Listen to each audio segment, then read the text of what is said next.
श्रीमंदिर में श्रीजीव को दर्शन कले विजु महिला जनता दल सभानेत्री स्नेहांगिनी छुरिया और महिला व्यापार कमिटीर सदस्य विरोधी दल नेता तथा पूर्वतन मुख्यमंत्री नवीन पट्टनायक बीजेडी महिला नेत्री स्नेहांगिनी छुरिया को विजु महिला जनता दल सभानेत्री कर नवीन को धन्यवाद जणाइबा सह दीर्घायु लगी प्रभु जगन्नाथ निकट में प्रार्थना करते।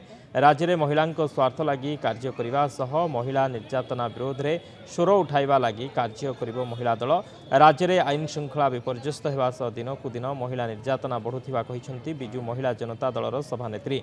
आगक दल में महिला संगठन को सुदृढ़ करने सह राज्य में होता नारी निर्यातना विरोध में लड़ई हेबो। एहा सह दलित निष्पेषित और निर्यातित महिला सुरक्षा सामाजिक अधिकार दिगरे विजु महिला जनता दल कार्य करिबो।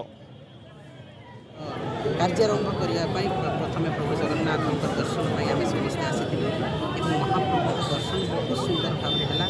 महाप्रभु कोटि कोटि प्रणाम जनाऊँ आशीर्वाद समस्त रहूँ आशीर्वाद रे आम पुणी ओडावासी सेवा कर समग्र महिला मान सेवा कर सुरक्षा अधिकार